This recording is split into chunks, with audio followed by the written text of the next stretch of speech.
All right, let's continue talking about how we're going to see these triads come up in keys. We've been looking first at major keys, but perhaps an even bigger question here is what's going to happen in minor keys. So hopefully you've worked on this. Again, if you have not already done a little bit of work on this and tried to figure out what you were going to find in minor keys, stop now, go do that work, because this is going to be a lot more valuable if you've done some thinking on this yourself. So when you think about minor keys, and as you did already, the big starting question is which form of the minor scale should we use? Because with major, it's really easy. You can just be given the instructions. Okay, take a major scale, put some chords on it, boom, done, right?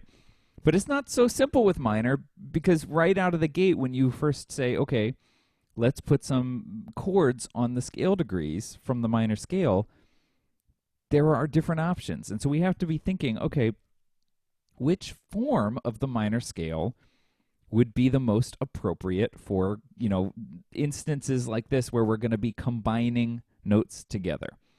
And luckily for us, the names sort of give a hint there. And so what we actually really want to do is end up using the harmonic minor scale, because it's got that root word harmony, right? That's part of the name. And so this is where we get the use of the harmonic minor scale. So here's a D harmonic minor scale. Right, we can see it here. And we know that when we're listening to it as a scale, when we're listening to it kind of in a melodic sense almost, the B flat to the C sharp is a little bit odd. It stands out in a unique way, but we're going to find that this combination of notes, and particularly the C sharp, is really critical for these moments of harmony where we're mixing notes together. All right, so let's take a look at that. Let's sort of pop some triads on there. So here's what we get if we just listen to this.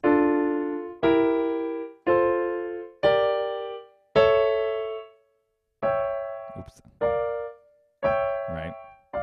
Sort of unique to hear them arranged in that way. But let's dig into this just like we did with major. So first of all, we want to get a sense for what our Roman numerals look like. So here are our Roman numerals. Again, uppercase means major, lowercase means minor, and lowercase with the diminished symbol means diminished, right? So let's dig into this and see what we've got. So first and foremost, we know that it comes from the harmonic minor, and so that explains some of the things that we're going to get here, particularly those C sharps. And we know that that means we're raising the 7th scale degree, because the real key here is if we're in the key of D minor, we want to have the C sharp leading tone keeping us there. If we used the natural minor, for instance, it's a lot easier to accidentally slip into major, right? To leave D minor. Whereas if we're in using the notes of the harmonic minor scale with the leading tone, we're not going anywhere. So that's a big part of why we want to do that, because as we said, looking at which triads we get in a key and figuring out what they're going to do for us is tied to this idea of function in music. And nothing is more tied to function than the idea of having a clear direction, right? That's function in a nutshell. This chord wants to go here. And the beauty of function is that it means if we are going to go there, it sounds awesome. And it also sounds awesome if we don't, if we sort of delay a little bit until finally resolving, right? So function doesn't only mean that everything has to follow exactly the way we expect it to. It also means that we sort of get a increased sense of enjoyment when it doesn't do exactly what we want it to do. So anyway, that's a little bit of an idea of why we want to have the leading tone. So when we're in minor, we're going to really prioritize using that leading tone because it keeps us centered in the key and it allows us to use these fun ideas of function. So we're going to see, though, that there, and you may have noticed this already, that there is one chord here that should have a C sharp in it, but it doesn't. So we were pointing out here on 5 and on 7, major on 5, diminished on 7, we've got a C sharp. But we should also have a C sharp on this 3 chord here. What's the deal, right? So let's look. We've got 1, 2, 3, and this 3 chord, F, A, C, is the only chord that doesn't have a C sharp. The 5 chord has a C, so we make it a C sharp. The 7 chord is built on C sharp, right? So that's pretty structural. That's pretty important. But this 3 chord, why do you think, there's a couple reasons. Why do you think we don't have a C sharp in that chord? Well, the first is that if we did have a C sharp, F, A, C sharp, what quality chord would that be, F, A, C sharp?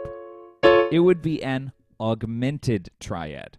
And that would stand out because we have not seen any augmented triads in either major or minor. And that is the case, that we don't have any augmented triads sort of in the keys already. Now, that certainly doesn't mean that we shouldn't use augmented triads because they're awesome and delightful, but they part of the reason they sound so good is because we hear them a lot of the times as an alteration of a normal chord, not sort of the one that's there always. So that's part of it. Augmented would stand out in a unique way. The other reason is that the 3 chord, let's think in D minor here. The 3 chord, is F. And D minor and F major should sound like they really work well together because they're the relative keys. And so we want to have a scenario where a D minor chord can interact with an F major chord, right? Because they sound like they should really work well as a network, and they do. So if I'm in D minor, even though it can sound really dark, I want to be able to go into this more bright F major world. And if instead, if we were using the augmented chord there, I'd be sort of in my little mopey minor place. And then I'd say, okay, now we're going to show how happy it can get. Whoa! Get that augmented chord in there. Right, so we want to have 1 and 3, D minor and F major, because they are related, and we want to keep that intact. So that's why we do not raise the leading tone on the 3 chord. We did on 5, and we do on 7 in minor, but not on 3. So that's a little bit of a unique thing, but it's really critical. And so you can always sort of keep in mind that if any of your triads end up augmented, unless you really, really meant to do that, probably means you want to adjust something. So let's look here, just like we did in major, at the ways that these chords are distributed, okay? So if we're here in minor, the cool thing is we actually only have 2 minor triads, which is so amazing. That means, out of 7 chords in a minor key, only 2 are minor. So we've got the 1 chord is minor and the 4 chord, G minor in this case. And so if we just sort of hang around on those 2 chords, it definitely feels very dark, very minor. The 4 chord has our B flat in it, which is a really sort of dark sounding note. It's that compared to the major key, a lowered 6th. So that makes sense. Got 2 minor chords. We've got 3 major triads. So we actually have more major triads in a minor key than we do minor, which is amazing, right? We've already talked about the 3 chord a little bit and the 5 chord. The 6 chord is a really good one. Here's 5.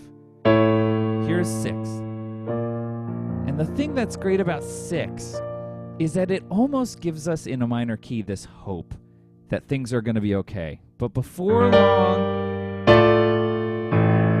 we're right back to the darkness, right?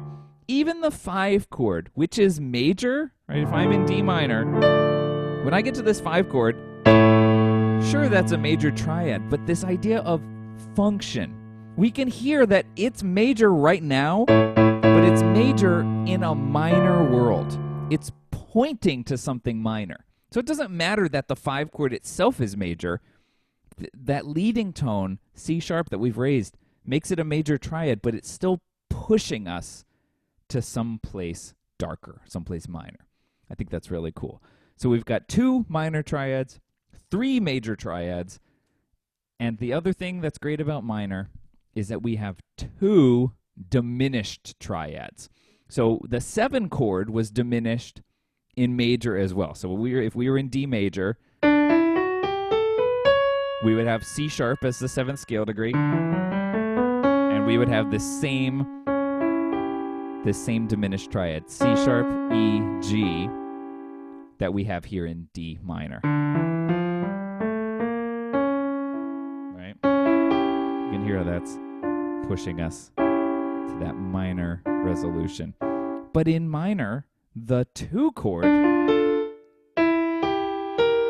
is also diminished. Right? So we've got E, G, B flat.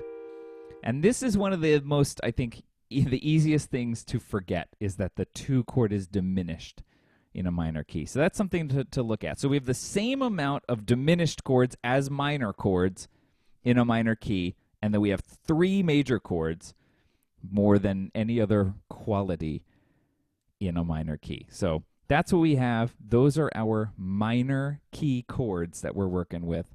And so let's see what we can do with them.